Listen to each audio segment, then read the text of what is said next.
Welcome to chapter 6, Humpty Dumpty in Through the Looking Glass, brought to you by my disembodied voice. Excellent acting skills and the amazing people at Project Gutenberg. Let's go ahead and dive in and see what Humpty Dumpty is up to. However, the egg only got larger and larger and more human. When she had come within a few yards of it, she saw that it had eyes and a nose and mouth, and when she had come close to it, she saw clearly that it was Humpty Dumpty himself. It can't be anybody else, she said to herself. I'm as certain of it as if his name were written all over his face.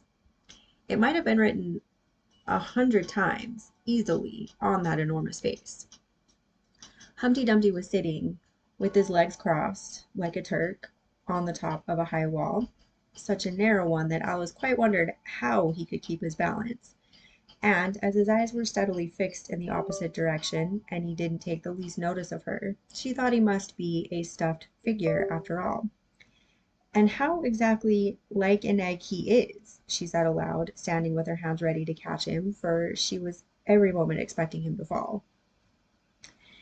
It's very provoking, Humpty Dumpty said after a long silence, looking away from Alice as he spoke, to be called an egg. Very. I said you looked like an egg, sir, Alice gently explained. And some eggs are very pretty, you know, she added, hoping to turn her remark into a sort of a compliment. Some people, said Humpty Dumpty, looking away from her as usual, have no more sense than a baby. Alice didn't know what to say to this, and it wasn't at all like conversation. She thought, as he never said anything to her, in fact, his last remark was evidently addressed to a tree. So she stood and softly repeated to herself, Humpty Dumpty sat on a wall. Humpty Dumpty had a great fall. All the king's horses and all the king's men couldn't put Humpty Dumpty in his place again. That last line is much too long for the poetry, she added almost out loud, forgetting that Humpty Dumpty would hear her. Don't stand there chattering to yourself like that, Humpty Dumpty said, looking at her for the first time.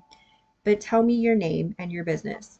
My name is Alice, but it's a stupid enough name, Humpty Dumpty interrupted impatiently. What does it mean? Must a name mean something? Alice asked doubtfully. Of course it must, Humpty Dumpty said with a short laugh. My name means the shape I am, and a good handsome shape it is too. With a name like yours, you might be any shape almost. Why do you sit out here all alone? Said Alice, not wishing to begin an argument. Why? Because there's nobody with me, cried Humpty Dumpty. Did you think I didn't know the answer to that? Ask another. Don't you think you'd be safer down on the ground? Alice went on, not with any idea of making another riddle, but simply in her good-natured anxiety for the queer creature. That wall is so very narrow. What tremendously easy riddles you ask, Humpty Dumpty growled out. Of course I don't think so. Why, if ever I did fall off, which there's no chance of, but if I did. Here he pursed his lips and looked so solemn and grand that Alice could hardly help laughing. If I did fall, he went on, the king has promised me, with his very own mouth, to to to send all his horses and all his men, Alice interrupted rather unwisely. Now I declare that's too bad, Humpty Dumpty cried, breaking into a sudden passion. You've been listening at doors and behind trees and down chimneys, or you wouldn't have known it. I haven't indeed, Alice said very gently. It's in a book. Ah, well, they may write such things in a book, Humpty Dumpty said in a calmer tone. That's what you call a history of England, that is. Now, take a good look at me. I'm one that has spoken to a king. I am. Mayhap you'll never see such another, and to show you I'm not proud, you may shake hands with me. Okay. Humpty Dumpty seems a little unhinged to me. What do you guys think? And he grinned almost from ear to ear as he leant forwards, and as nearly as possible fell off the wall in doing so, and he offered Alice his hand. She watched him a little anxiously as she shook it. If he smiled much more, the ends of his mouth might meet behind, she thought, and then I don't know what would happen to his head. I'm afraid it would come off. Yes, all his horses and all his men, Humpty Dumpty went on. They'd pick me up again in a minute. They would. However, this conversation is going on a little too fast. Let's go back to the last remark, but one. I'm I'm afraid I can't quite remember it, Alice said very politely. In that case, we start fresh, said Humpty Dumpty, and it's my turn to choose a subject. He talks about it just as if it was a game, thought Alice. So here's a question for you. How old did you say you were? Alice made a short calculation and said 7 years and 6 months. Wrong, Humpty Dumpty exclaimed triumphantly. You never said a word like it. I thought you meant how old are you, Alice explained. If I'd meant that, I'd have said it, said Humpty Dumpty. Alice didn't want to begin another argument, so she said nothing. 7 years and 6 months, Humpty Dumpty repeated thoughtfully. An uncomfortable sort of age. Now, if you'd asked my advice, I'd have said, leave off at 7, but it's too late now. I never asked advice about growing, Alice said indignantly. Too proud? The other inquired. Alice felt even more indignant at this suggestion. I mean, she said, that one can't help growing older. One can't, perhaps, said Humpty Dumpty, but two can. With proper assistance, you might have left off at 7. What? What is he talking about? What a beautiful belt you've got on, Alice suddenly remarked. They had had quite enough of the subject of age, she thought, and if they really were to take turns in choosing subjects, it was her turn now. At least, she corrected herself on second thoughts, a beautiful cravat? I should have said, no, a belt, I mean. I beg your pardon, she added in dismay, for Humpty Dumpty looked thoroughly offended, and she began to wish she hadn't chosen that subject. If I only knew, she thought to herself, which was neck and which was waist. Evidently, Humpty Dumpty was very angry, though he said nothing for a minute or two. When he did speak again, it was in a deep growl. It is a most provoking thing, he said at last, when a person doesn't know a cravat from a belt. Yeah, feel free to call me out if I'm mispronouncing that. I know it's very ignorant of me, Alice said, in so humble a tone that Humpty Dumpty relented. Okay, it's gonna bother me that I'm saying that wrong. Give me a second. I'm pulling it up. I'm pretty sure that's how you say it, but now I'm in my head about it. So I'm gonna cravat. Oh, I was wrong. Cravat. What?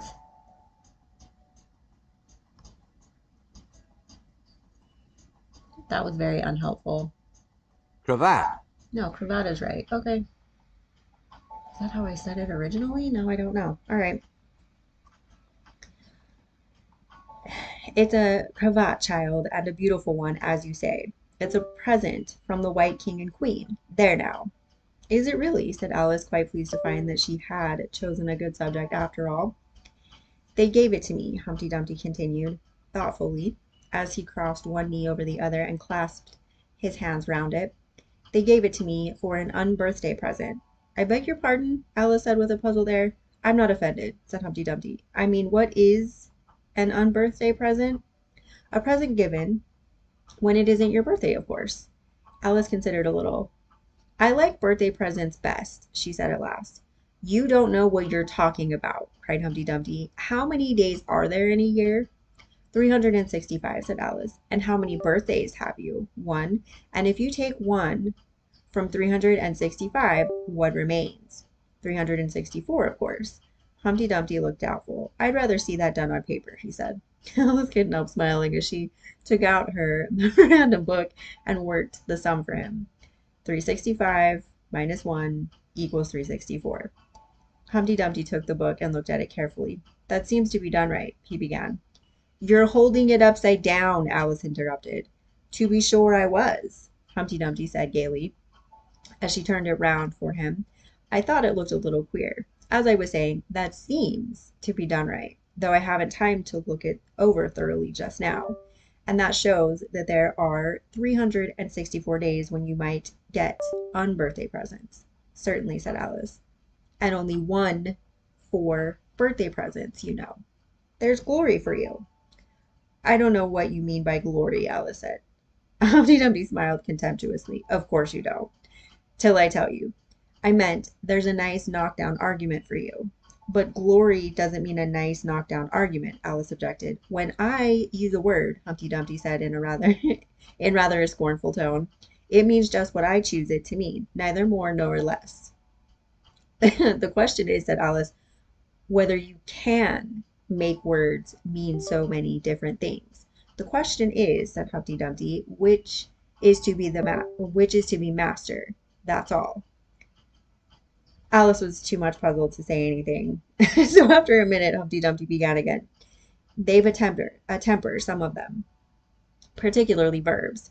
They're the proudest. Adjectives you can do anything with, but not verbs. However, I can manage the whole lot of them. Impenetrability. That's what I say. Would you tell me, please, said Alice, what that means? Now you talk like a reasonable child, said Humpty Dumpty, looking very much pleased. I meant by impenetrability. I was hoping they'd only said it once, or he only put it in there once, because now I'm going to be tripping over it. Okay, blah, blah, blah, blah. Let's try it again. I meant by impenetrability that we've had enough of that subject, and it would be just as well if you'd mention what you meant to do next, as I suppose you don't mean to stop here all the rest of your life. That's a great deal to make one word mean, Alice said in a thoughtful tone. Well, I make a word do a lot of work like that, said Humpty Dumpty. I always pay it extra. Oh, said Alice. She was too much puzzled to make any other remark. Ah, you should see 'em come round me of a Saturday night, Humpty Dumpty went on, wagging his head gravely from side to side, for to get their wages, you know. Alice didn't venture to ask what he paid them with, so you can see I can't tell you. You seem very clever at explaining words, sir, said Alice. Would you kindly tell me the meaning of the poem called Jabberwocky? Let's hear it, said Humpty Dumpty. I can explain all the poems that were ever invented, and a good many that haven't been invented just yet. This sounded very hopeful, so Alice repeated the first verse. 'Twas brillig and the slithy toves did gyre and gimble in the wabe. All mimsy were the borogoves and the momras outgreb. Okay.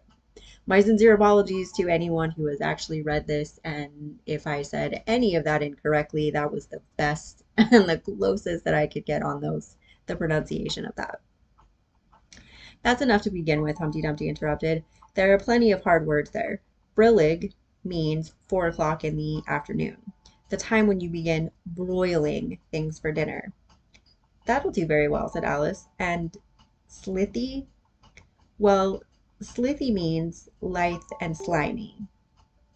Lithe is the same as active. You see, it's the portmanteau. There are two meanings packed up into one word. I see it now, Alice remarked thoughtfully. And what are toves? Well, toves are something like badgers. They're something like lizards, and they're something like corkscrews. They must be very curious-looking creatures. They are that, said Humpty Dumpty. Also, they make their nests under sundials. Also, they live on cheese. I'm sorry, what?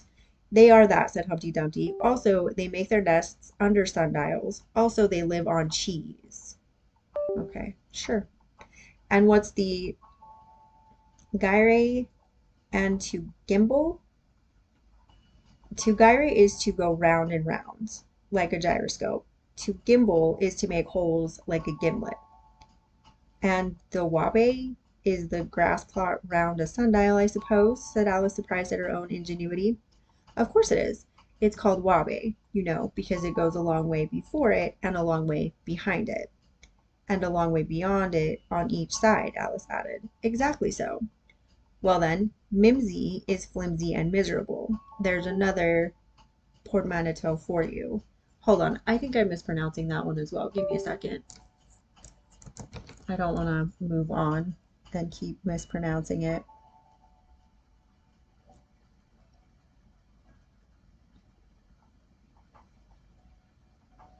And I just lost my spot. Okay, give me 1 second, everybody.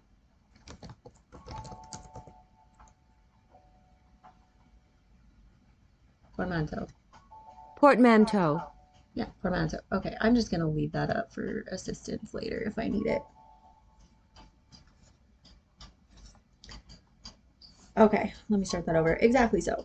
Well then, mimsy is flimsy and miserable. There's another portmanteau for you.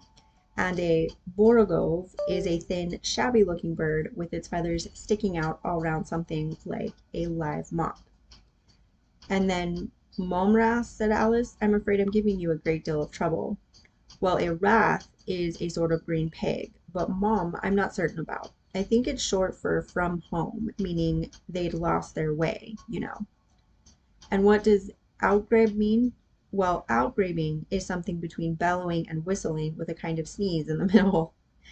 However, you'll hear it done maybe down in the wood yonder, and when you've once heard it, you'll be quite content. Who's been repeating all that hard stuff to you? I read it in a book, said Alice, but I had some poetry repeated to me, much easier than that, by Tweedledee, I think it was.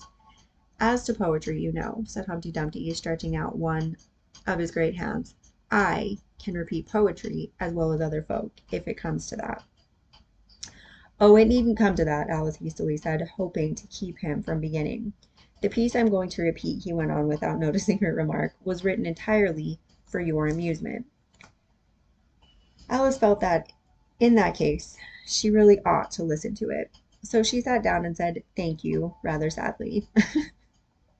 In winter, when the fields are white, I sing this song for your delight. Only I don't sing it, he added, as an explanation. I see you don't, said Alice. Well, not all of us can sing. Some of us are tone deaf, and you're probably better off if we don't sing to you. So just wanted to shout that out as someone who is tone deaf. If you can see whether I'm singing or not, you've sharper eyes than most, Humpty Dumpty remarked severely. Alice was silent. In spring, when woods are getting green, I'll try and tell you what I mean. Thank you very much, said Alice. In summer, when the days are long, perhaps you'll understand the song. In autumn, when the leaves are brown, take pen and ink and write it down. I will, if I can remember it so long, said Alice. You needn't go on making remarks like that, Humpty Dumpty said. They're not sensible, and they put me out. I sent a message to the fish. I told them, this is what I wish. The little fishes of the sea, they sent an answer back to me. The little fish's answer was, we cannot do it, sir, because... I'm afraid I don't quite understand, said Alice. It gets easier further on, Humpty Dumpty replied. I sent to them again to say, it will be better to obey. The fishes answered with a grin, why, what a temper you are in. I told them once, I told them twice. They would not listen to advice. I took a kettle large and new, fit for the deed I had to do. My heart went hop, my heart went thump. I filled the kettle at the pump. Then someone came to me and said, the little fishes are in bed. I said to him, I said it plain, then you must wake them up again. I said it very loud and clear. I went and shouted in his ear. Humpty Dumpty raised his voice almost to a scream as he repeated this verse, and Alice thought with a shudder, I wouldn't have been the messenger for anything. But he was very stiff and proud. He said, you needn't shout so loud. And he was very proud and stiff. He said, I'd go and wake them if. I took a corkscrew from the shelf. I went to wake them up myself. And when I found the door was locked, I pulled and pushed and kicked and knocked. And when I found the door was shut, I tried to turn the handle, but... There was a long pause. Is that all? Alice timidly asked. That's all, said Humpty Dumpty. Goodbye.